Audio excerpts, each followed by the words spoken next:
여러분 안녕하세요. 진리로 여는 성경 원어 성경 중심 그 성령께서 알게 하심을 따라 말씀을 나누고 있는 여수른입니다. 이거 할 때 제가 제일 어색한 부분은 여러분들이 여기 지금 없잖아요. 없는데 지금 방에서 혼자 있다라고 생각을 하면서 혼자 떠들을 때 되게 힘들어요. 그게 어색하고. 그런데도 그냥 해요. 그냥 하는데 이제 혹시 그렇게 하다 보면 말을 더듬을 때도 있고 이렇게 말이 막 헛나갈 때도 있고 막 그렇거든요.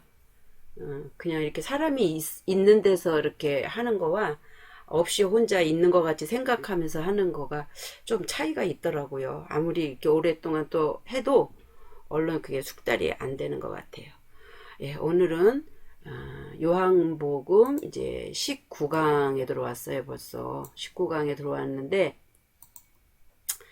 지난번 18강에서 요한복음 2장 1절부터 2장 4절까지 말씀을 17강 18강을 통해서 두 절씩 우리가 했거든요. 오늘은 요한복음 2장 5절서부터 7절까지 19강을 가지고 나누고자 합니다. 말씀을. 그래서 본문을 잠깐 읽어보면 그의 어머니가 하인들에게 이르되 너희에게 무슨 말씀을 하시든지 그대로 하라 하니라. 거기에 유대인의 정결 예식을 따라 두세 통 드는 돌 항아리 6이 놓였는지라. 예수께서 그들에게 이르시되 항아리에 물을 채우라 하신즉 아기까지 채우니. 오늘 여기까지만 말씀을 나누겠습니다. 오늘 중점적으로 볼 말씀은 돌 항아리가 과연 무엇일까? 돌 항아리. 그리고 정결 예식이라는 게 무언가? 그리고 항아리에 물을 채워서 아기까지 채웠을 때 일어난 일은 물이 포도주 되는 사건인데, 지금 오늘 본문이 말하고자 하는 하나님의 그 의중, 왜 오늘 여기에다가 이 말씀을 기록하실 때 보여지는 지금 현실 세계에서 일어나고 있는 실제 사건을, 지금 물질 세상의 실제 사건은 하늘의 차원이잖아요. 참은 하늘에 있단 말이에요. 하나님의 뭔가를 말씀하시고자 할 때 이 말씀을 들어서 지금 비유로 설명을 하고 계시는 거거든요. 왜냐하면 성경은 다 뭐로 쓰여졌다?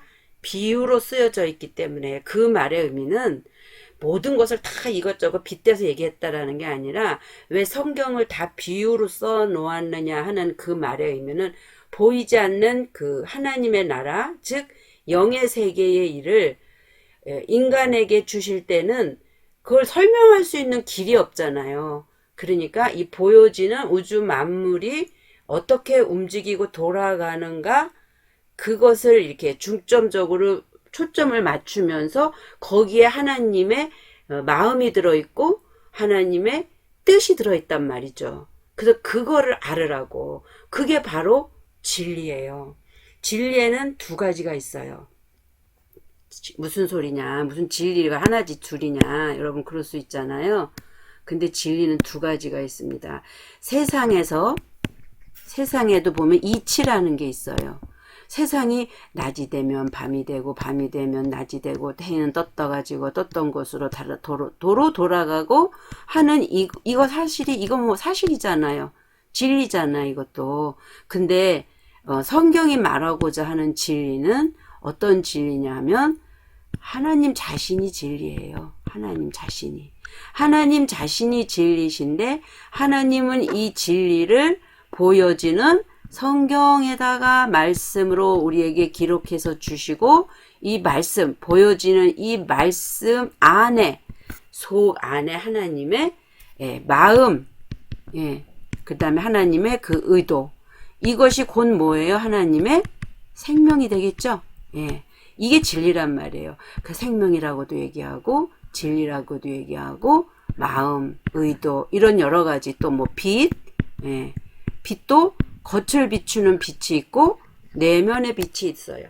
그러니까 여러분들이 이것을 분리해서 제대로 이렇게 인식하면서 보시지 않으면 계속 이렇게 뭐라 그러나 성경이 열리지가 않아.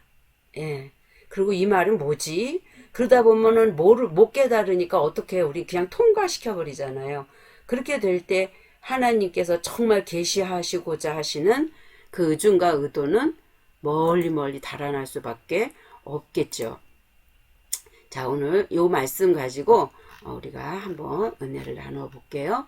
자, 본문. 그의 어머니가 하인들에게 이르되, 그리고요, 예수님의 어머니가 하인들에게 이르되 너희에게 무슨 말씀을 하시든지 이제 그대로 해라. 왜 그랬을까요? 예수님은 누군지를 마리아는 이미 알았죠.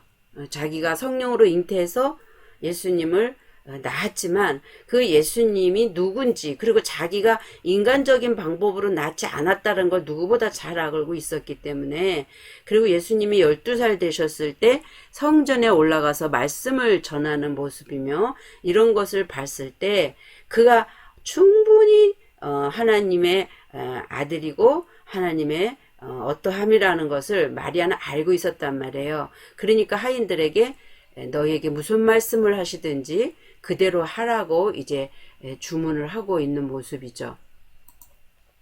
본문 더 넘어가 봅니다. 26절.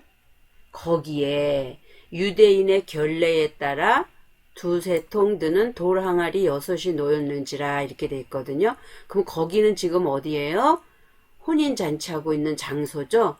근데 지금 이 거기에 하고서 나온 이유는 혼인잔치를 하는 그 목적을 설명하기 위해서 이제 거기에라는 단어로 시작을 하는 거예요.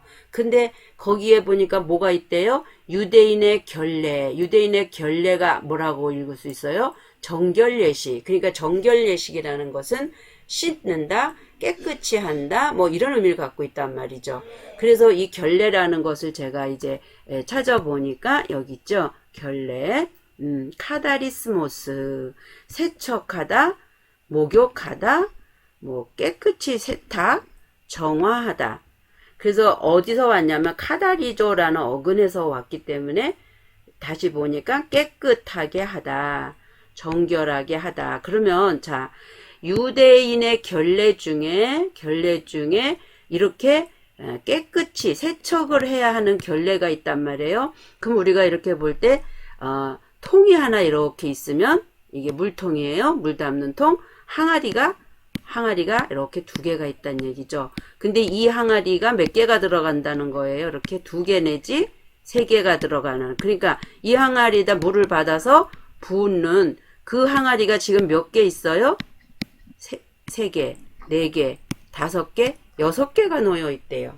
왜 항아리가 7개는 아니어야 돼?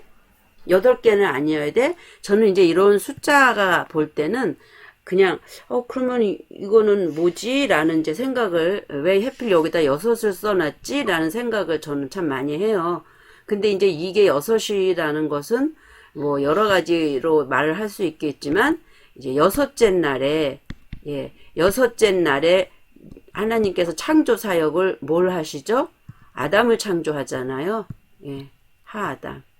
아담을 창조하신단 말이에요. 그 아담이 됐을 때 비로소 하나님은 뭐라고 부르시냐면 사람이라 그래요. 근데 이 아담을 하나님은 뭐와 뭐로 창조하셔요?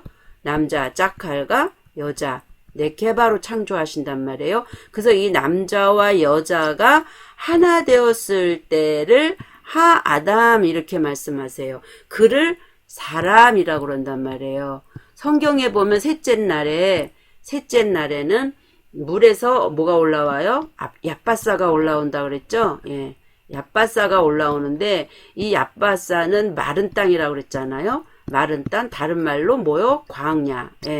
그래서 이 물에서 올라온 이 얍바사에는 뭐를 심어요?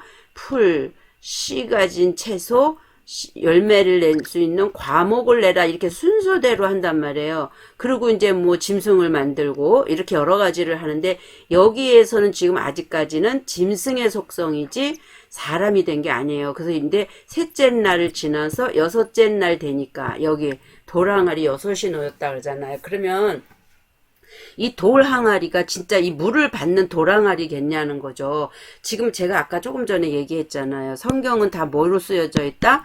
다 비유로 쓰여져 있다고 말씀드렸잖아요. 그러니까 이 비유로 쓰여져 있는 이 돌 항아리가 여섯이라는 이 단어를 볼 때 우리는 여기서 뭔가 힌트를 지금 얻어야 되거든요. 그래서 이제 제가 이 결례를 이렇게 보면서, 이 결례라는 걸 보면서 이 정결 예식의 그 목적, 예, 그것이 무엇일까라는 의미에서 여기서 좀 혼인잔치를 하는 목적에서 여기서 좀 결례를 행해야 되잖아요. 근데 지금 이 결례에 물이 있다 없다라고 말이 없네요.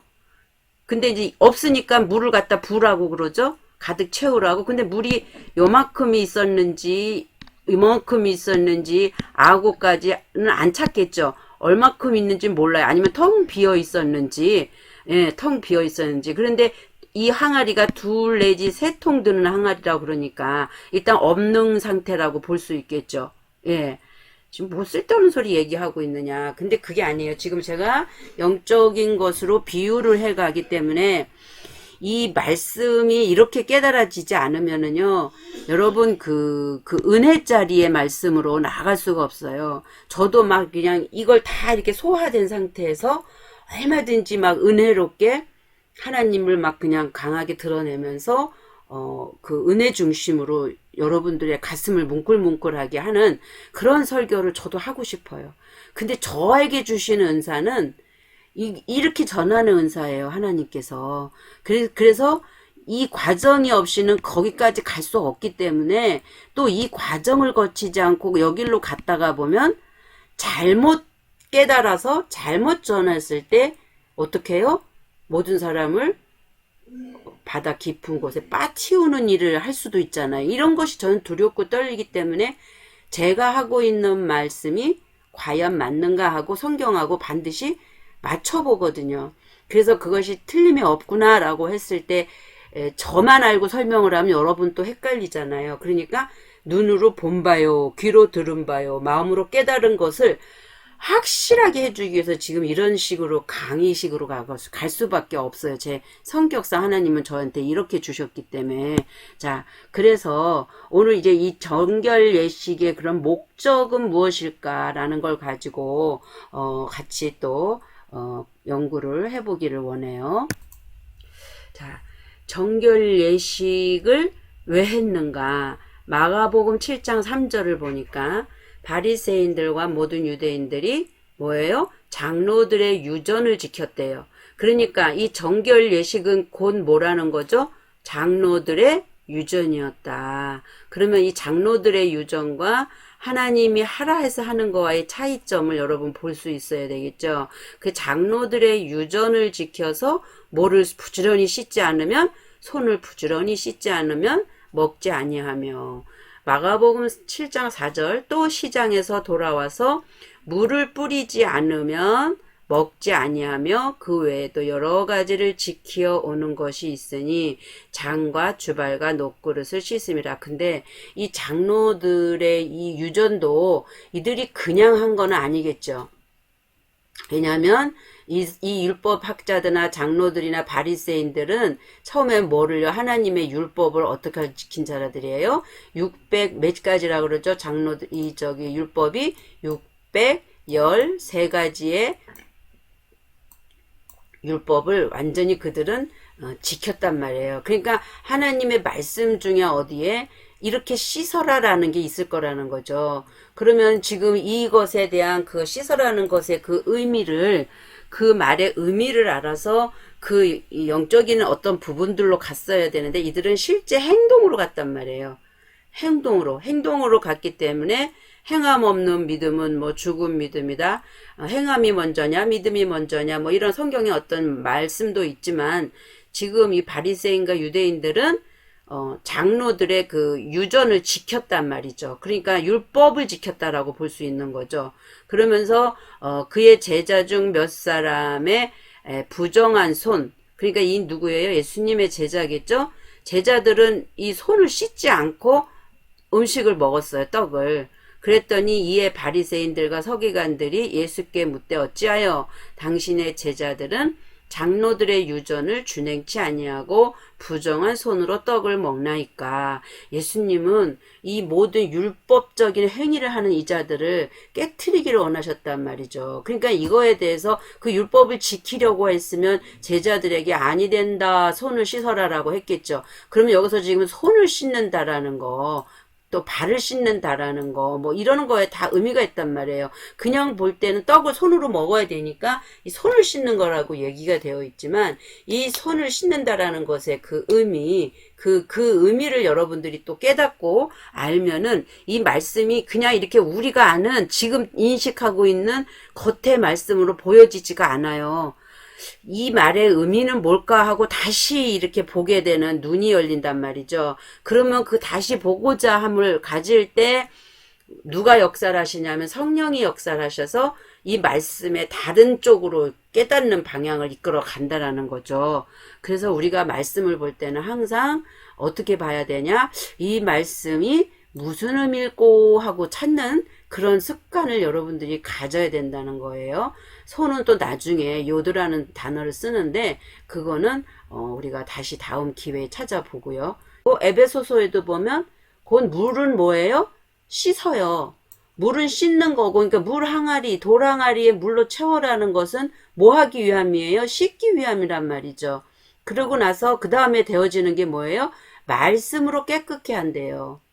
물로 씻는 것은 무슨 씻음? 죄 씻음, 물은. 그러니까 물은 율법의 말씀, 육체의 예법이 돼가지고 우리를 어디로 이끄냐 하면 내가 죄인이요 여기로 이끈단 말이죠. 그래서 물의 말씀, 율법의 말씀은 육체의 예법으로서 나를 죄를 볼게 하는 거고, 그래서 깨끗이 씻어지고 나면은 그 다음에 뭐예요? 하나님의 말씀으로 깨끗하게 되는 거지.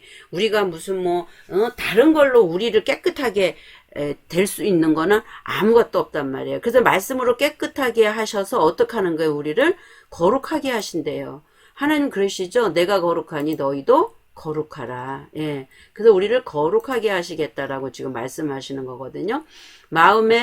우리가 마음에 뿌림을 받아, 우리가 마음에 핏뿌림을 받아 양심의 악을 깨닫고 몸을 뭘로 씻었다고 그래요? 맑은 물로 씻었으나, 맑은 물로 몸은 씻었으나 참마음이 또 있다네요. 참마음과 온전한 믿음으로 우리가 하나님께 나아가자. 그러니까 순서가 먼저 몸을 맑은 물로 씻어야 돼요. 율법의 말씀으로. 그러면 이 과정 중에 중간에 뭐가 있어야 되는 거죠? 지금 여기 요 사이에 잠깐만요. 네, 이렇게 아니고 요 사이에 뭐가 있어야 되죠? 십자가의 죽음이 있어야죠. 몸을 맑은 물로 씻었으니까 예수와 함께 십자가에 못 박혔고, 그 다음에 어떻게 해요? 참 마음으로, 이제 죽었잖아요. 예전에 옛사람 속성은 죽었잖아요. 이제 새로 태어난 나, 응애 하고 이제 아기가 이렇게 태어났단 말이에요. 마음과 온전한, 그렇게 됐을 때 참 마음이 되고 온전한 믿음으로 되었을 때 우리가 어디로 나아갈 수 있는 거예요? 하나님께로 나아갈 수 있게 된 거다. 그래서 오늘 아까 잠깐 제가 그 히브리서 9장 10절 보다가 밑에서 한다 그랬잖아요.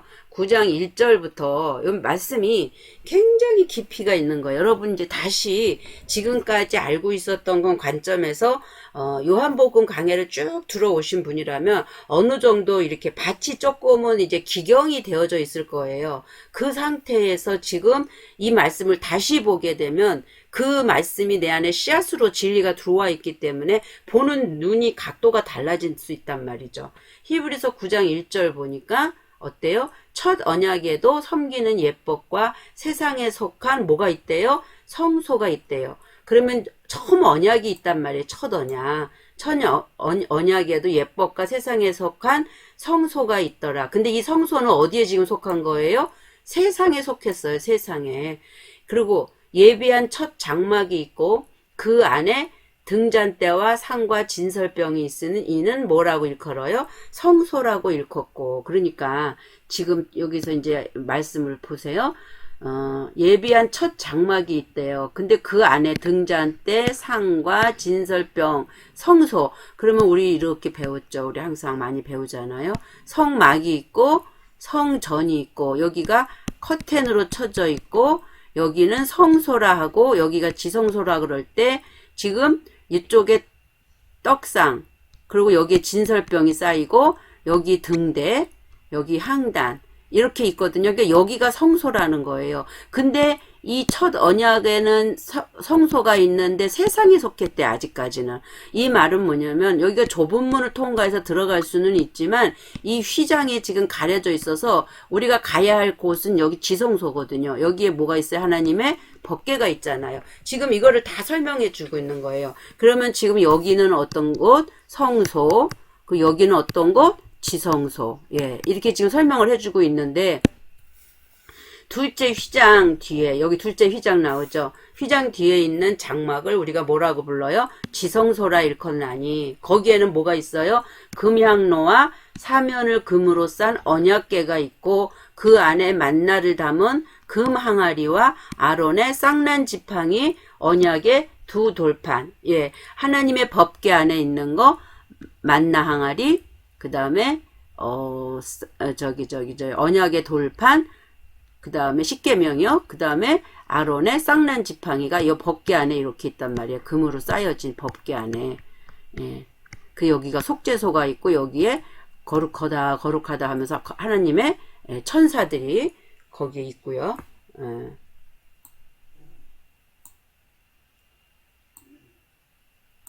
예.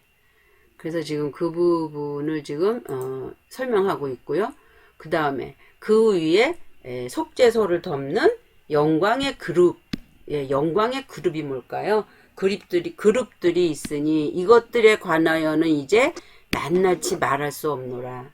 그러니까 이게 아직 이걸 지금 히브리 기자는 이거를 봤단 말이에요. 봤지만 말할 수가 없어. 왜냐하면 하나님의 그 세계, 하나님의 나라, 그 진리는 말을 해서 알아들을 수 있는 게 아니에요. 그래서 저는 이 말씀을 전할 때 제가 잘났다고 얘기하는 게 아니라 이 말씀을 전할 때 저는 이렇게 성령의 알게 하심을 따라 여러분들한테 확증되어진 걸 전한다고 저 나름대로 해요.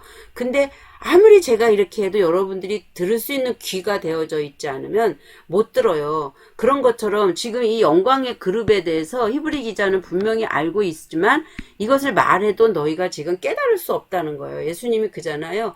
땅의 일도 너희가 지금 모르는데 어떻게 하늘의 일을 얘기한다고 알겠느냐 하는 것처럼 그 영적인 성숙의 과정에 보면 옛날에 제가 섬기던 그 교회에 목사님이 계셨어요. 담임.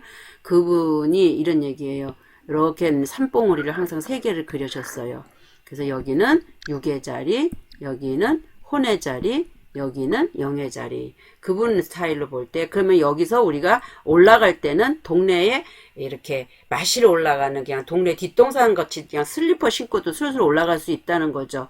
그렇지만 여기 올라갈 때는 이제 운동화를 신고 그래도 어느 정도 옷을 갖춰야 올라갈 수 있다는 거예요. 그 다음에 여기 올라갈 때는 어떻게 올라가야 되냐? 완전 무장을 해서 저기 에베레스트 산 올라가듯이 완전 무장을 하고 올라가지 않으면 다 죽을 수밖에 없다는 거죠. 중요한 건 여기서 여기로 건너뛰고 여기서 여기로 건너뛸 수 있느냐? 절대 건너뛸 수가 없죠. 그러면 어떻게 해요? 올라갔던 사람이 일단 내려와서 여기서 완전 무장하고 다시 시작해서 또 올라갔던 사람이 다시 내려와서 또 여기서 완전 무장하고 이렇게 올라가야 되는 게 육의 자리, 혼의 자리, 영의 자리가 있다라는 거죠. 그러면 육의 자리에서 이 아래 세상을 바라볼 때의 바운드리, 광경과 여기서 보여지는 이 반경과 여기서 보여지는 이 반경은 넓이와 깊이와 높이가 완전히 다르겠죠. 그거를 얘기하신 부분이 지금도 잊히지가 않고 생각이 나거든요. 그러면 지금 이 영광의 그룹들은 뭘까요? 하나님의 천사라고 얘기할 때 속죄서를 덮고 있는 천사도 있을 수 있고 여기에서 완전히 여기를 올라간 자들, 그러면 완전한 거듭남으로 영화의 단계에 이른 자들 누가 있어요? 우선 성경에서 제일 쉽게 보면 아브라함 있잖아요. 아브라함은 영화의 단계까지 갔거든요. 그런 어떤 영광의 그룹들이 반드시 있다라는 거죠. 근데 그거에 대해서 설명을 일일이 지금 어느 세월에 다 하고 있느냐. 지금 그렇게 얘기를 하고 있는 것입니다. 자, 히브리서 9장 6절 또 봅니다. 이 모든 것을 이같이 예비하였으니 제사장들이 항상 첫 장막에 들어가 섬기는 예식을 행하고, 그러니까 지금 이 모든 것은 지금 요 말씀이죠. 히브리서 9장 1절부터 성소, 지성소, 영광의 그룹이라는 속죄소를 덮는 이런 것들이 하나님께서 이렇게 다 예비를 하셨다라는 거예요. 그런데 여기서 이제 지금 뭐가 나오냐면 제사장이 나오죠. 제사장들이 항상 첫 장막에 들어가. 그러니까 이 첫 장막은 뭐였어요? 아까 성소였죠. 거기서 섬기는 예식을 행하고, 오직 둘째 장막은 누가 들어갔어요? 대제사장이 1년에 한 번, 예, 제사장들 중에서 가장 우두머리 제사장, 대제사장이 1년에 한 번 들어가되, 뭘 한 거에 가서 자기의 허물과 백성의 허물을 위하여 드리는 피. 그러면 이 드리는 피는 어디에서 잡았죠? 아까 저희가 이렇게 얘기했잖아요. 그럼 여기에 성소, 성막이 이렇게 있고, 여기 번제단, 물두멍, 그 다음에 여기 이제 뭐 떡상, 등대, 향단, 이제 이렇게 해서 여기 또 반 나눠줘서 여기 법궤가 있다고 그랬잖아요. 그림을 제가 좀 잘못 그렸는데, 자, 여기 지성소. 그러니까 지금 여기가 첫 장막이거든요. 여기는 제사장들이 들어갔어요. 예식을 행했고, 대제사장은 여기 1년에 한 번 들어갔죠.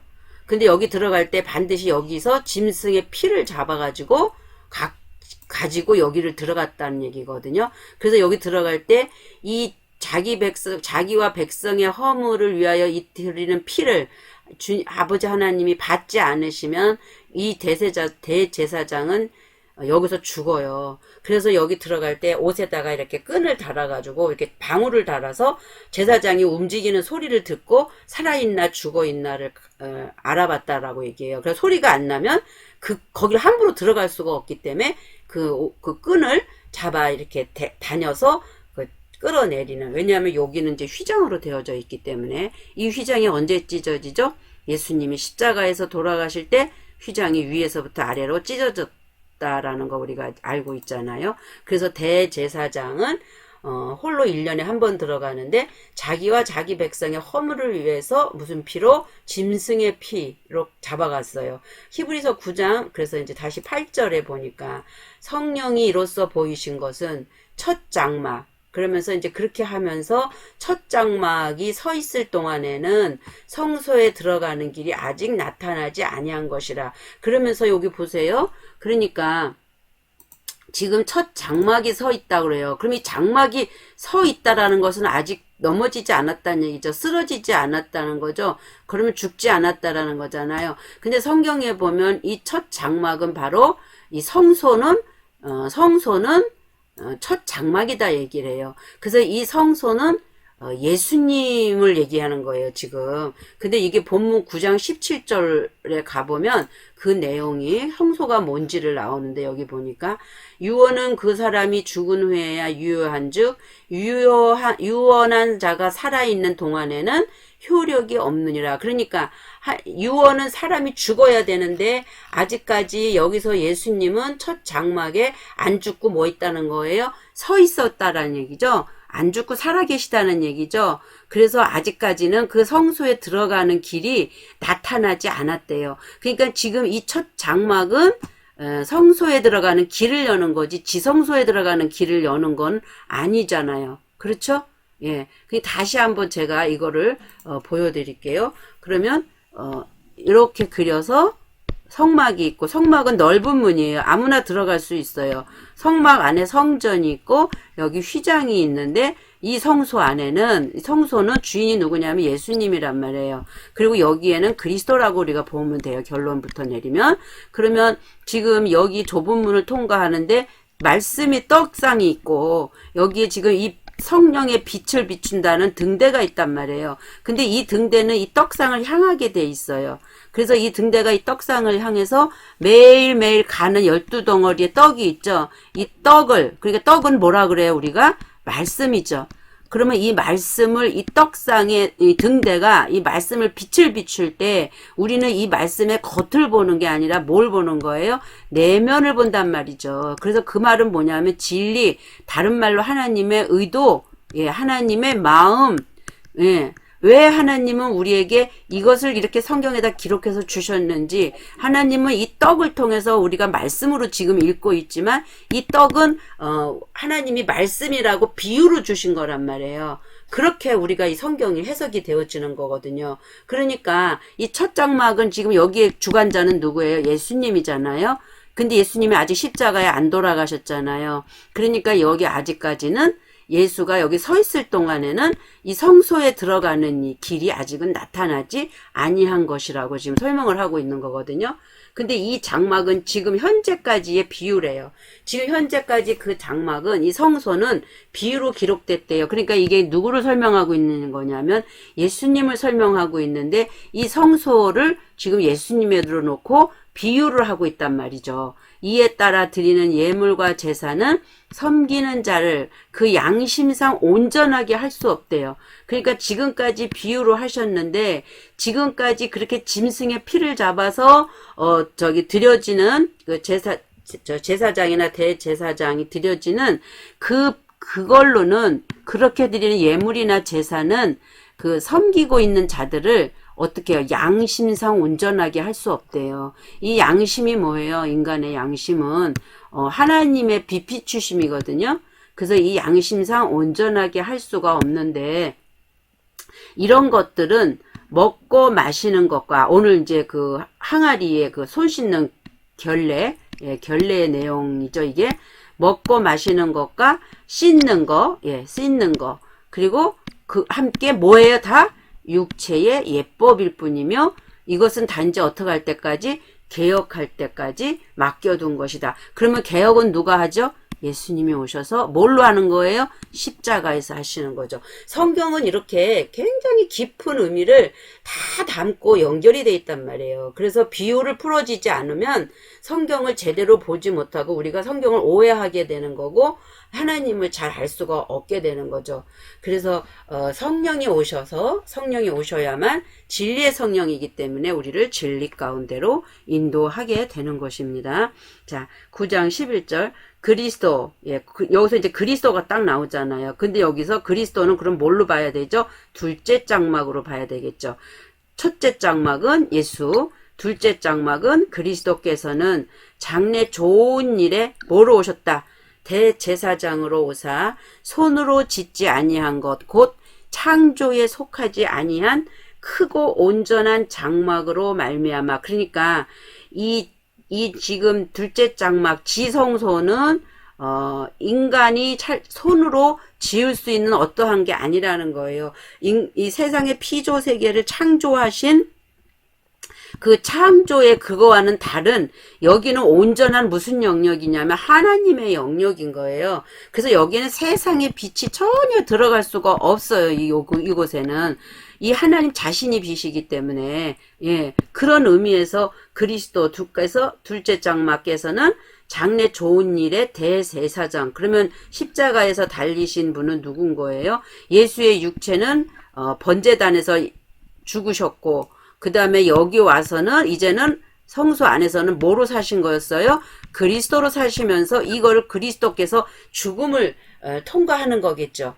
이게 이제 이런 것들이 굉장한 비밀이에요. 지금 제가 이렇게 쉽게 얘기를 하고 있지만, 예수와 그리스도, 지난번에도 얘기했지만 그리스도와 예수가 달라요. 그러면 여기에서는 예수 차원이라면 그리스도 예수로 넘어갈 땐 그리스도 차원이란 말이에요. 그래서 이런 부분들이 진짜 십자가에 죽으신 분은 예수가 육체가 죽은 것뿐이 아니라 그리스도 자신이 죽었단 말이에요. 왜냐하면 율법은 누가 주신 거예요? 하늘에서 만나로 내려주신 거잖아요. 하늘의 식양 그대로 모세에게 땅에다 지으라 그랬잖아요. 그러니까 하늘의 것을 땅에 비유로 주신 거란 말이에요. 그러니까 이거는 비유지만 이 땅의 것은 뭐하고 같은 거예요? 하늘의 거와 같단 말이죠, 결국은. 그렇기 때문에 하나님 자신만이, 이거를 주신 자만이 이거를 어떻게 할 수 있어요? 처리할 수 있는데, 하나님은 자신의 팔을 들어서 맹세를 하셨기 때문에 이 율법의 요구가 이 땅에서 이루어져야 돼요. 이루어지려니까 죄의 삭은 뭐라 그랬죠? 죄의 삭은 사망이라 그랬잖아요.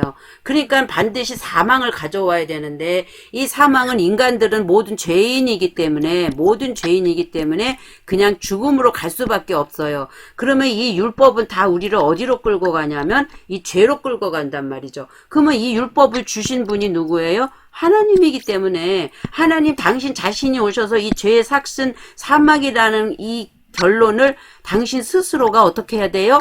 마무리 완료시켜야 되는 거예요. 이걸 그냥 파쇄시키는 게 아니라 하나님이 그렇게 실없은 분이 아니에요. 완료를 하셔야 되기 때문에 예수 그리스도가 독생자로서 하나님 자신이 이 땅에 내려오실 때는 그걸 독생자라고 얘기를 하는 거란 말이죠. 오셔서 이것을 완전히 완료함으로 인한 파괴지 그냥 없었던 일로 해 하고 파쇄하는 거는 절대 아니라는 거죠. 예. 그러니까 이게 굉장한 비밀인 거예요. 그래서 지금 예수의 십자가의 죽음과 그리스도의 죽음이 어떻게 분리되어지는지를 여러분들이 알면 성경이 더 쫙 열어진단 말이에요.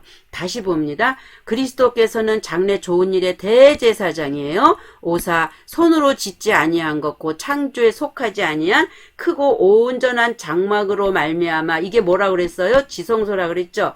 염소의 송아지의 피로 하지 아니하고 오직 뭐로 해요? 자기의 피. 그러니까 그건 생명이죠.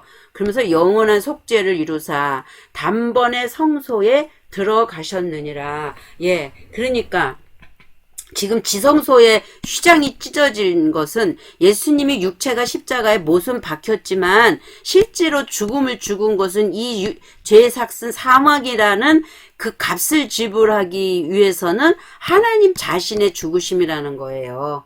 이게 얼마나 놀라워요. 이게 여러분들을 사랑하신 하나님의 사랑의 표현이기도 하고요. 여기서 더 무엇을 바랄 게 있어요. 저는 이런 말씀들이 깨달아질 때 너무 가슴이 벅차가지고 정말 잠이 안 와요. 요새 제가 잠을 깊이 못 자요. 밤에도 이렇게 생각이 많고 눈 감고 이렇게 묵상을 하면 그냥 말씀이 줄줄 풀어지기 때문에 그럴 때 그 말씀이 이게 이렇게 돼서 이렇게 된 거였구나 할 때 그 감격이 저 혼자 그냥 가슴이 벅차가지고 벅차가지고 혼자서 그냥 시륵시륵 꼭 정신 나간 사람 같이 웃을 때도 있고 기뻐서 눈물을 흘릴 때도 있고 이렇단 말이에요. 그 하나님을 무조건 그냥 막 그 어미하신 하나님 그래서 막 내가 뭔가를 막 거룩하게 돼야 되고 막 말이라도 막 그냥 힘있게 해야 돼. 이게 아니에요. 하나님은 사랑이신데 하나님의 사랑은 그냥 말씀을 통해서 우리 안에서 그냥 평범하게 깨닫고 알게 하신단 말이에요. 그러니까 그냥 아주 평범한 거예요. 평범. 예. 거기서 내가 막 그냥 이렇게 막 세상에서도 보여주는 것 같은 그런 것은 아니라는 거죠. 자, 염소와 항소의 피와 암송아지의 죄를 부정한 자에게 뿌려 육체를 정결케 뭐를 정결케 한다 그래요 지금? 육체를 정결케 하여 거룩하게 하거든. 그러니까 염소, 황소의 피, 암송아지의 죄 이런 것들은 뭐를 정결케 하는 거예요? 육체를 정결케 한대요. 그러니까 제가 거듭남은 두 번 있다고 얘기했잖아요. 육의 거듭남이 있고 그 다음에 혼의 거듭남이 있어요. 그래서 혼이 거듭나야 이 혼은 그릇이라 그랬잖아요. 하나님의 영을 담을 수 있다니까요. 영을 담기 전에는 무슨 영을 담았어요? 사단의 영. 여기는 하나님의 영. 그래서 육체가 죄가 거듭나야 이건 예수님과 함께 십자가에서 광야에서 이루어지는 부분이라면 우리가 이 혼을 거듭날 때는 어떻게 되어지냐면 요단강을 건너가서 마음의 할례를 받아요. 마음에. 그래서 길갈에 가니까 그 죄악성이 다 굴러 떨어지잖아요.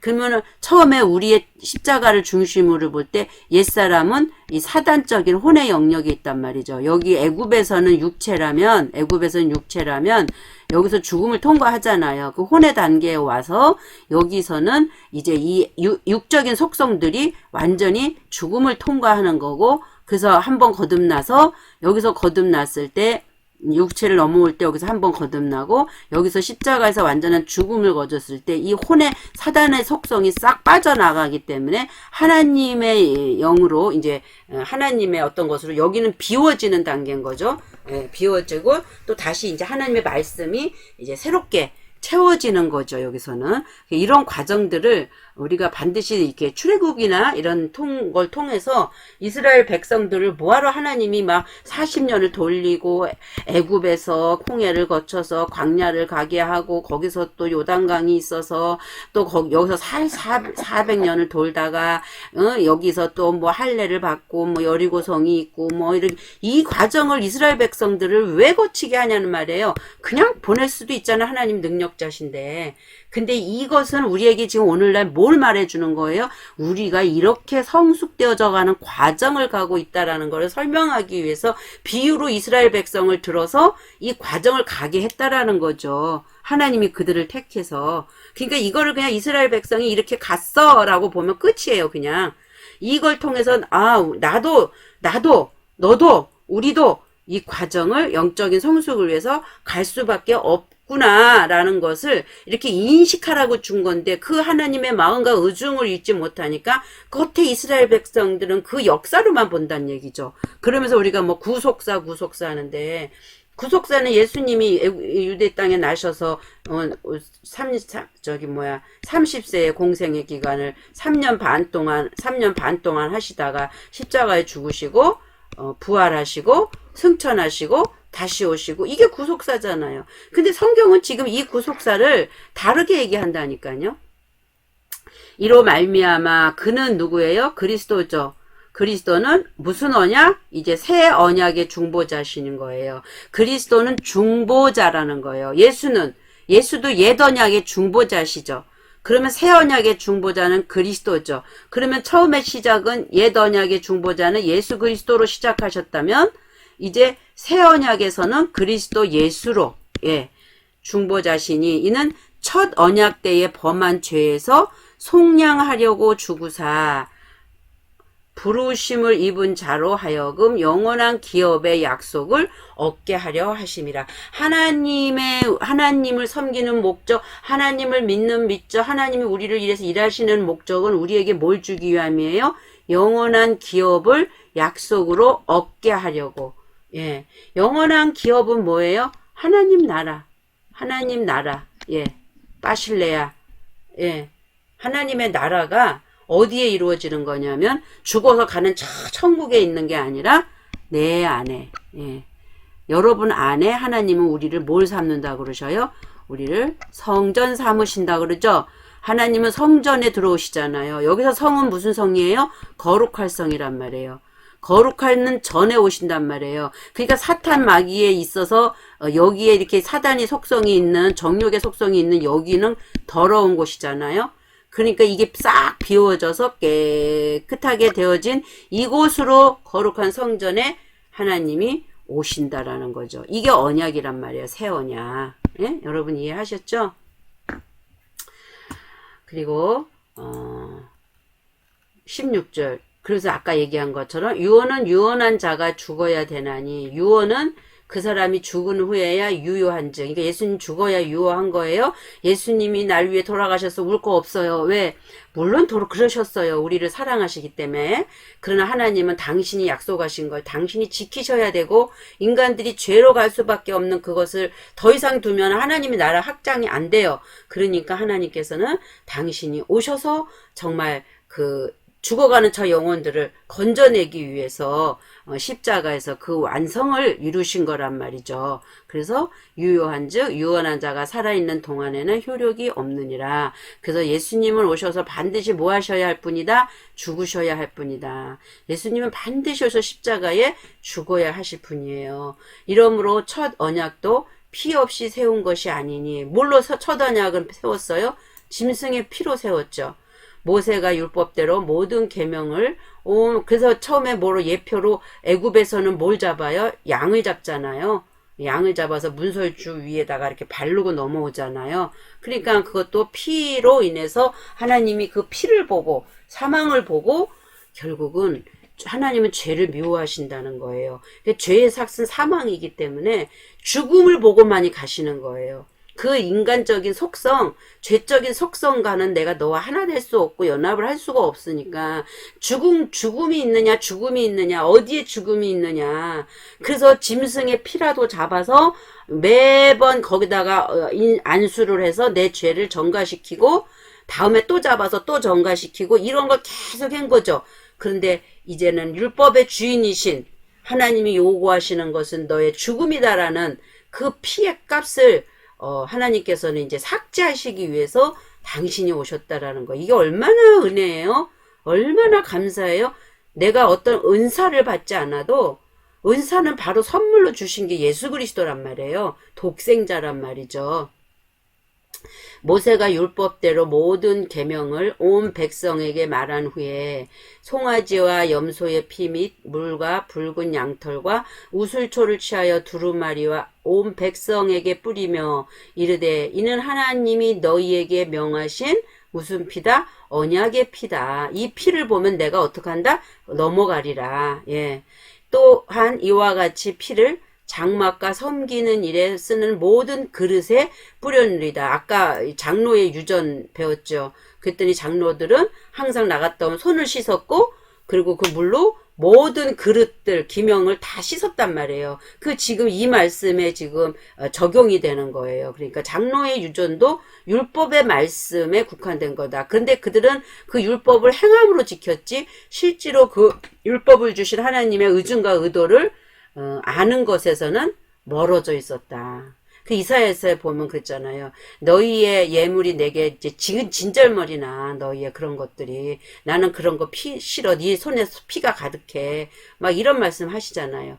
율법을 따라 거의 모든 물건이 피로써 정결하게 되나니 율법을 따라 모든 뭐가? 물건. 모든 물건들이 피로써 정결하게 되나니 뭐가 없은즉? 피 흘림이 없은즉 죄 사함이 없느니라. 주님은 꼭 피 흘림을 받으셔야 돼요. 그래서 하나님이 무슨 식인종이 아니라 이 피 흘림이라는 것은 나의 어떠함을 다 죽는 거죠. 그러니까 예를 들어서 성경을 말씀 그대로 읽으면 굉장히 오해할 수가 있어요.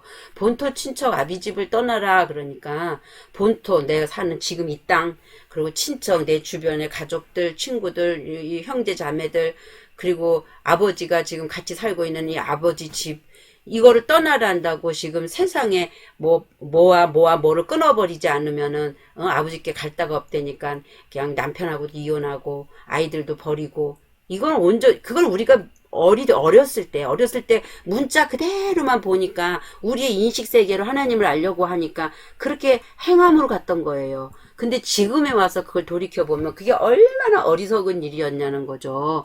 그것은 아니에요. 그러니까 부모는 처음에 내 사단적인 속성 안에 있었던 그 정욕, 그 부모는 옛사람의 속성은 내 부모는 누구예요? 사탄 마귀 귀신이잖아요. 그러니까 그 부모, 거기에 연결되어 있는 그 부모, 그 형제 자매, 거기에서 또 그 안에서 또 남편이 있을 거 아니에요. 말씀을 가리키고 이렇게 했던 그 영역을 버리라는 거예요. 그게 다 본토 친척 아비집을 버리는 거고, 다 떠나라는 거지. 실제로 살고 있는 이 가정 생활을, 그냥 막 버리라, 떠나라. 그건 아니에요. 그거는 문자로 본 잘못된, 하나님은 영혼의 하나님이지, 이 물질 세상의 하나님 아니거든요. 그러니까 성경을 지금 오해했기 때문에 그런 일들을 할 수밖에 없는 거죠. 그러므로 하늘에 있는 것들의 모형은 아까 모세에게 하늘에 있는 것들을 보여주셨다고 말씀드렸잖아요. 근데 지금 이 땅에 있는 것은 뭐예요? 하늘에 있는 것들의 모형이란 말이에요. 지금 이 땅은. 그러면 뭐가 진짜예요? 참이? 하늘에 있는 게 참이죠. 그 참을 지금 비슷하게 만든 거. 마치 진짜 다이아몬드가 하늘이라면 그것을 본딴 것을 우리가 큐빗이라 그러는가? 그 본땅 가짜 다이아몬드 많잖아요. 그 똑같이 만드는 거. 그래서 하늘에 있는 것들의 모형은 이런 것들로서 정결케 할 필요가 있었으나 뭘로? 이런 거. 피 흘림, 죄, 이런 거, 율법, 이런 어떤 위에 그런 걸로 짐승의 피, 우슬초, 이런 걸로 정결하게 할 필요가 있었으나 하늘에 있는 그것들은 이런 것들보다 더 좋은 제물로 할지니라. 예, 그거 갖고 안 된다는 얘기죠. 그러면서 제물로 할지니라 하면서 이어서 뭐가 나와요? 그리스도께서는 나와요. 왜요? 여기 예수가 안 나올까요? 여기 예수 없잖아요. 그러니까 예수는 그리스도는 예수인데 지금 예수가 하는 역할이 다르고 육체의 예수가 그리스도가 하는 역할이 달라요. 그러니까 하나님의 독생자는 그리스도란 말이에요. 그리스도는 어떻게 해요? 영은 영이시기 때문에 나타나고 드러날 수가 없어요. 그래서 장막을 누구를 삼은 거예요? 예수님을 삼은 거예요. 그러니까 예수님이 그리스도의 장막이 되니까 그 장막 안에는 그리스도고 껍데기는 예수고 그러나 이분이 이분이고 이분이 이거인 거죠. 이해가 가세요? 그런 말을 지금 하는 거거든요. 그래서 그리스도는 참것의 그림자인 손으로 만든 성소. 여기에는 아까 뭐라 그랬어요? 손으로 만든 성소에는 떡상과 등대와 향단이 있다 그랬죠. 글로 들어가시지 아니하시고 바로 어디로 가셨대요? 바로 하늘에 들어가셨대요. 하늘에. 그러니까는 예수까지는 성소 사역이고 거기 다른 말로 하면 광야 사역인 거죠. 성소 사역이고 여기서 지금 힌트. 자, 이렇게 그릴게요. 여기 번제단, 물두멍, 여기 좁은 문 통과해서 휘장이 있고, 그럼 여기 떡상, 등대, 향단 있고, 여기 번제단 있단 말이에요. 그럼 여기가 지성소고, 지금 여기가 성소잖아요. 그러면 여기까지는 예수님 사역이고, 여기는 그리스도께서는 여길 거치지 않고 바로 들어가셨다 그러잖아요. 자, 그러면 지금 광야는 지금 여기 땅, 이렇게 제가 항상 이렇게 그리잖아요. 이렇게 애굽, 그 다음에 홍해, 그 다음에 여기 쭉 광야가 있는데 여기에 십자가가 섰고 그 다음에 요단강 그 다음에 여기 가나안이라고 제가 말씀드리잖아요. 그러니까 이게 지금 이렇게 속한 거예요. 이렇게 여기 물두멍이 있단 말이에요. 물두멍. 여기 물두멍이 있다고. 그러면 이 물두멍은 뭐의 상징이겠어요? 하늘에서 만나가 내리는데 뭐가 내리는 거냐면 율법이 내린다니까 시내산에서. 근데 이 율법은 뭘 위한 거예요? 죄를 보게 하는 거라 그랬잖아요. 그래서 죽음으로 끌고 가는 거잖아요. 그러니까 여기 십자가가 딱 대기하고 있잖아요. 예수님. 그러니까 예수는 육체를 입고 율법 아래로 하셨기 때문에 예수님은 지금 여기 계시는 거예요. 여기 좁은 문. 그래서 내가 문이니 나로 말미암지 않고는 아버지께로 갈 자도 없고 이 좁은 문을 통과하지 않고 담 넘어간 자는 다 도둑이요 절도요. 얼마나 지금 이게 말씀하고 지금 제가 하는 게 딱딱 맞아 들어가. 저 이럴 때 막 신나요. 막 몸에서 막 후끈후끈 열이 나요. 응? 그러니까 지금 여기는 십자가가 여기 좁은 문이라면 지금 여기는 이 물두멍이고요. 지금 이쪽은 여기 광야 오른쪽이란 말이에요. 그러면 여기는 좌편 강도는 죽죠. 그리고 우편 강도는 너가 나와 함께 낙원에 가리라 그랬잖아요. 그럼 여기가 지금 낙원이에요. 낙원. 그 낙원은 뭐예요? 다시 회복됐단 말이죠. 응? 창세기 2장 이후에 나오는 하나님의 에덴의 동산을 두시고 여기가 에덴 동산이라니까. 그 여기서부터 이제 범죄해서 떨어졌던 모든 사람들이 이제 다시 시작해서 여기로 가는 거예요. 여기에는 선악나무와 생명나무가 있단 말이잖아요. 그러니까 여기서부터 이제 다시 내가 너와 함께 예수님이 너와 함께 내가 낙원에 있겠다 라고 얘기하신단 말이에요. 그러니까 여기가 낙원이죠. 그러니까 광야는 지금 여기라면 여기는 좌편 그래서 물두멍이 있고 여기에는 떡상이 있고 등대가 있어서 등대가 빛을 비추잖아요. 외적 성령이란 말이에요. 바깥에서 비춰주신단 말이에요. 근데 이 안에 들어가면 이게 하나가 퉁 돼버린다니까. 그래서 이 안에 들어가면은 하나님께서 이제 이게 흔의 그릇이라면 이게 이제 깨끗이 비워진 그릇이잖아요. 여기서 거듭났단 말이에요. 그러니까 여기서 이제 하나님이 새로운 진리의 말씀, 율법의 말씀을 여기다가 이제 부어주시는 거죠.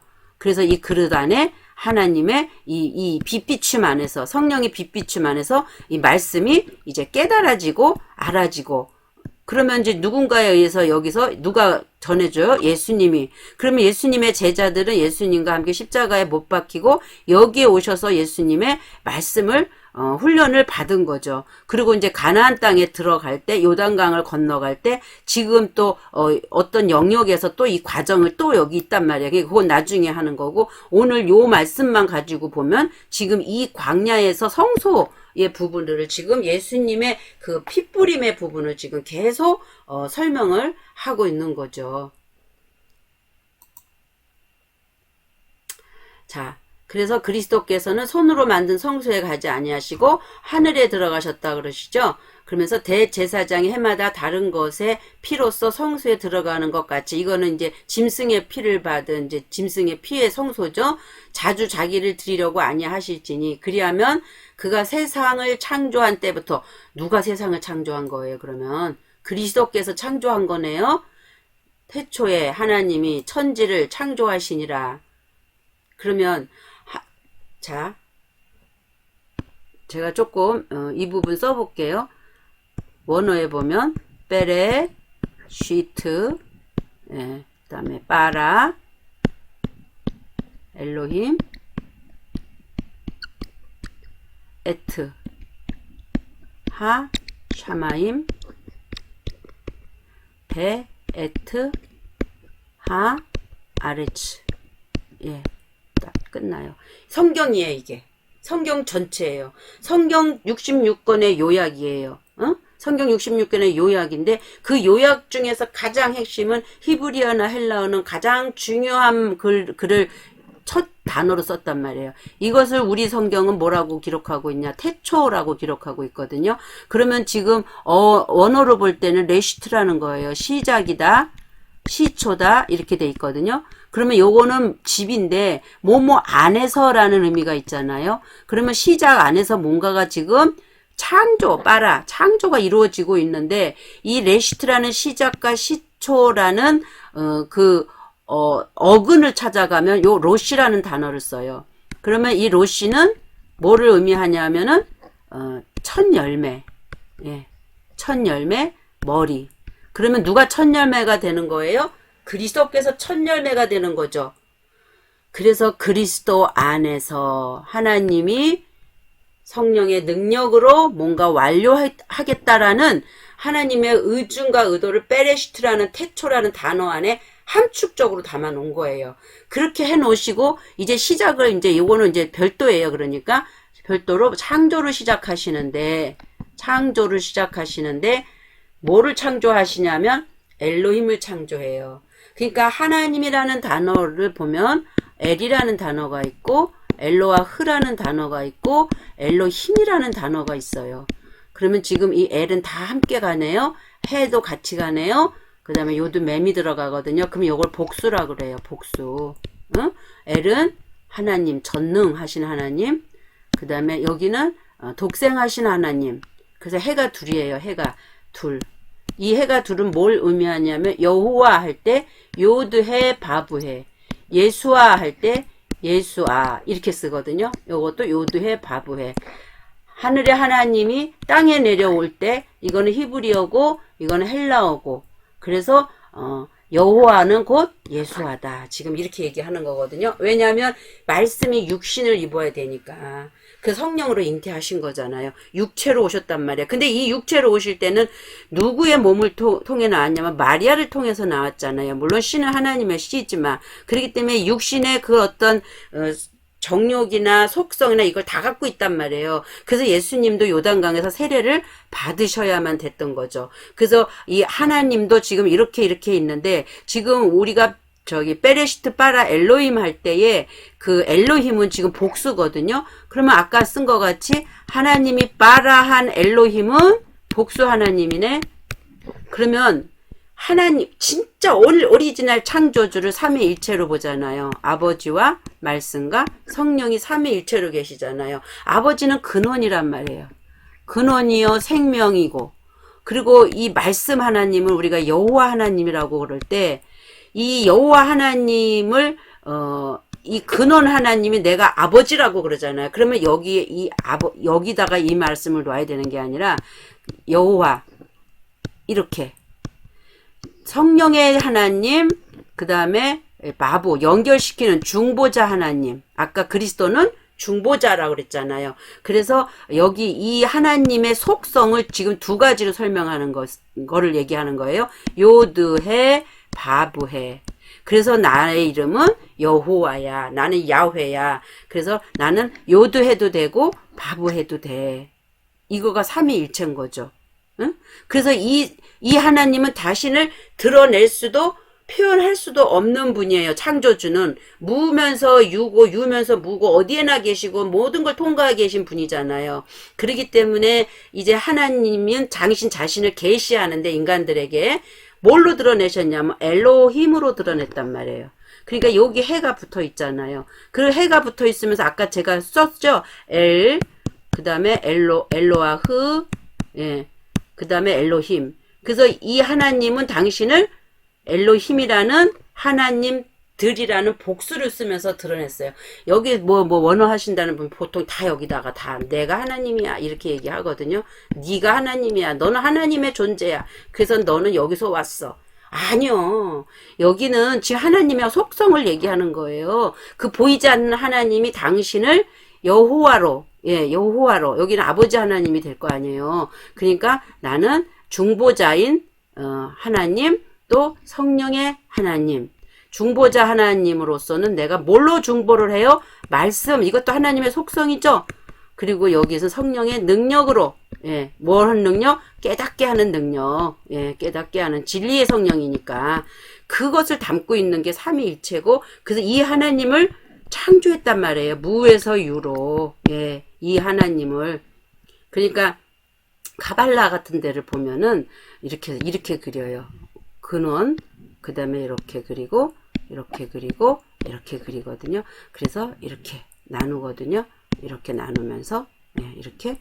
그러면 이 근원 자체가 삼위일체의 존재라면 이것이 그냥 이 땅으로 내려오면서 그대로 요 접으면 어떻게 되냐면 요 다윗의 별이 돼요. 이렇게. 예. 그게 카발라들이 얘기를 하는 거더라고요. 제가 이거 공부를 조금 해봤거든요. 궁금한 게 많아서. 예. 그래서 다시 이제 본문으로 돌아가면, 자, 그래서 세상을 창조한, 누가 한 거예요? 그러니까 그리스도가 세상을 창조하신 거죠. 그러니까 메시아야, 메시아. 메시아는 엘로힘이에요. 다른 말로 하면. 예? 요 말씀의 능력과 성령의 그 함께 연합되어져 있는 엘로힘. 세상을 창조한 때부터 자주 고난을 받았어야 할 것이로되 이제 자기를 단번에 제물로 드려 죄 없이 하시려고 언제 나타났대요? 세상 끝. 세상 끝. 그래서 이거 종말이잖아요. 근데 자기를 단번에 제물로 드려 죄를 없이 하시려고 세상 끝에 나타나셨는데 이 사건이 언제예요? 예? 예수님 십자가에서 이미 죽으셨잖아. 그러니까 여러분이 종말을 자기를 단번에 제물로 드려서 죄 없이 우리를 속죄하신 거는 이미 일어난 일이에요, 아니에요? 이미 일어났잖아요. 그런데 그게 세상 끝이래요. 그러면 저 종말을 얘기해야 되는 거냐는 거죠. 응? 그러니까 여기서 이 세상 끝을 제가 쭉 찾아봤어요, 언어로. 그랬더니 이 구약의 마지막 선지자는 누구죠? 사도 세례 요한이죠. 광야에서 외치는 자로. 구약과 신약 간에 그 공백 기간이 있다 그러잖아요. 그러니까 이 하나님은 이 사단이 총치하고 있는 그 세상, 이 세상의 이 끝에 세례 요한 신약과 이 중간 사이, 여기가 세상 끝이란 말이에요. 그래서 여기로 오신다고 예수님이. 이 세상이 끝나는, 여기 십자가로 하고 이쪽하고 여기 광야에 여기 이 세상이 끝나는 이 끝에 나타나셨느니라. 그래서 종말해서 이 세상이 지금 이 우주가 그냥 뒤집어지고 막 그냥 뭐가 어떻게 되고 하나님 나팔을 뿡뿡 불고 구름 타고 예수님이 오시고, 제가 다음 편에는 그거 해드릴게요. 이미 파루시아 하나님의 강림이 뭔지, 강림은 이미 완료됐다. 예, 결론을 얘기를 하면 그걸 제가 말하면 여러분 믿겠어요? 제가 말씀하고 딱 맞춰드린다니까. 그걸 이제 또 정리를 해야 돼요. 어제 그거를 제가 깨닫고는 너무 가슴이 벅찼었거든요. 자, 그래서 죄를 얻게 하시려고 세상 끝에, 그러니까 이미 세상 끝은 어떻게 해요? 당신이 제물된 게 세상 끝이죠. 그러면 제물로서 세상 끝을 마감했으니까 이제 뭐만 있는 거예요? 올람, 예, 영원 세상만 있단 말이에요. 이제는 한 번 죽는 것은 사람에게 정해진 것이요, 그 후에는 뭐가 있다? 심판이 있으리니 이와 같이 그리스도도 많은 사람의 죄를 담당하시려고 단번에 들이신 바 되셨고, 구원에 이르게 하기 위하여 어떻게 해요? 죄와 상관없이 자기를 바라는 자들에게 다시 한번, 두 번째, 다시 한번 나타나시리라. 그러니까 여기에서 제가 지금 정리해 놓은 거는 요거거든요. 예, 보세요. 이와 같이 그리스도도 많은 사람의 죄를 담당하시려고 단번에 들이신 바 되셨죠? 자기 자신을. 그런데 그렇게 하신 목적이 뭐라 그래요, 지금? 구원에 이르게 한다 그러잖아요. 구원에 이르게 하기 위해. 나 죽고 난 다음에 주님 오시면 뭐 하냐고요. 내가 살아서 주님이 오셔야지. 어디로 오셔야 주님이 내 안으로 오셔야 되잖아. 그러니까 구원에 이르게 하기 위하여 이제는 그분은 그리스도는 이미 죄의 삭스 사망을 감당하셨어요? 안 하셨어요? 하셨잖아요. 그러니까 죄와 상관이 있어요? 없어요? 없죠. 그리고 자기를 바라는 자들에게, 자기를 바라고 있는 자들이 있단 말이에요. 다시 오실 예수를 고대하는 자들이 있단 말이에요. 그들에게 다시 한번 나타난다는 얘기예요. 세상 종말이 돼가지고 세상 끝에 저 이 지구가 멸망했을 때 오신다는 얘기가 아니에요. 그러면 이게 자기를 바라는 자들은 뭐냐면, 제가 다시 해석했어요. 죄와 분리되어서 구원을 이루기 위해서 요거 바란다라는 말을 합수고대하는 자들인데, 이 죄와 상관없다는 것은 죄와 관련이 분리됐단 말이에요. 죄와는 이렇게 멀리 떨어져 버렸어. 왜? 이미 예수님에 의해서 십자가에서 세상 끝을 맞았는데 이젠 죄하고는 관계없잖아요. 그러니까 이 죄가 윤리 도덕의 죄가 아니라 성령이 오시면 죄에 대해서, 의에 대해서, 심판에 대해서 알게 했다 그랬죠? 죄라 하면 나를 믿지 아니하며 그러잖아요. 여러분 예수님 안 믿어요? 여러분 다 믿잖아요. 근데 예수님이 보실 때, 하나님이 보실 때 믿는 걸로 인정해야지. 내가 믿는 하나님, 내가 믿고 아무리 해봤자 난 너를 도무지 모른다. 하나님 그런다니까요. 그 마태복음 7장인가 주여 주여 하는 자마다 다 아버지 나라에 가는 게 아니라 뭐 그런 말씀 있잖아요. 내가 귀신을 쫓아내고 뭐를 했고 뭐를 하고 병든 잘 고치고 했어도 하나님 난 너를 도무지 모른다 그러잖아요. 그거 아니라니까. 그럼 그거 누가 준 거예요 그러면? 하나님이 주신 걸까요? 근데 하나님 주셨으면 책임지셔야지 왜 도무지 모른다 그래요? 하나님은 이 세상 우주 모든 만물을 다 사용하셔요. 사단의 영역도 하나님의 하늘나라의 그 회의석상에 누구도 와요? 사탄도 온단 말이에요. 그럼 사탄은 가서 뭐 하는 거예요? 꿰고 못되게 하는 일을 한단 말이죠. 근데 하나님 그거 허락하신다니까? 이렇게 얘기하면 싫어하는 분들이 있어요. 은사를 인정 안 한다고. 그러므로 예수의 십자가 사건은 그리스도 하나님의 아들의 죽음인 거예요. 예수님의 십자가의 사건은 그리스도의 죽음인 거예요. 그리고 영의 죽음이었던 거예요. 어떤 영? 사단의 속성을 갖고 있는 예수와 함께 죽으셨기 때문에 그것을 잘라내신 거예요. 죄의 삭은 사망이라는 값을 지불하신 거예요. 그래서 예수는 육체, 즉 장막일 뿐이었음을 잊으면 안 된다. 예수 안에 그 실체인 메시아는 변화산 사건에서 예수 안으로 파루시아 강림하신 것이다. 제가 요 부분 제가 여러분한테 약속을 드리는데 예수 안에 그 실체인 메시아는 변화산 사건에서 예수 안으로 파루시아 하셨다. 강림하셨다. 예. 그래도 학수고대하는 자들을 위해서 이제는 우리 안으로 오셔요. 이제 그 메시아가 예수님 안으로 오시고 예수님은 이제 어떻게 해요? 부활하셔서 아버지 보좌 우편으로 가셨죠. 다시 그분이 이제 다시 어떻게 해요? 우리에게 오신단 말이에요. 우리 안으로 우리를 성전 삼으시고 이게 순서예요. 예. 먼저 하나님의 영이 누구 안으로?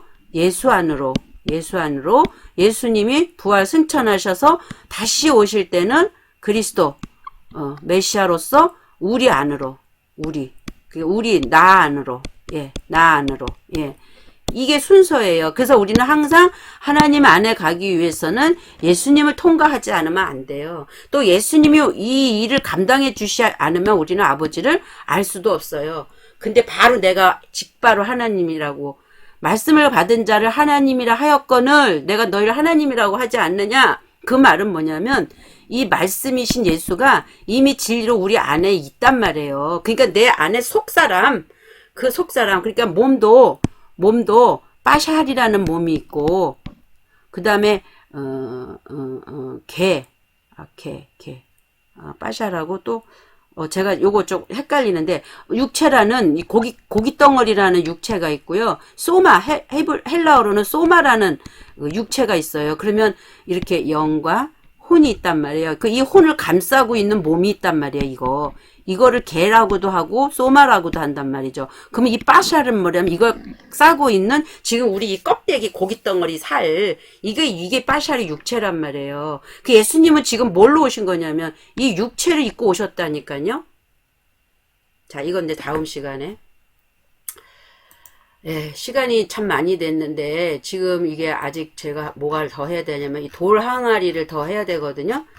이 돌 항아리는 어떻게 해야 되나 지금 1시간 10분이 됐거든요. 요걸 마무리를 하고 제가 요거를 1편 2편으로 이제 이어서 나눌게요. 그러면 그래서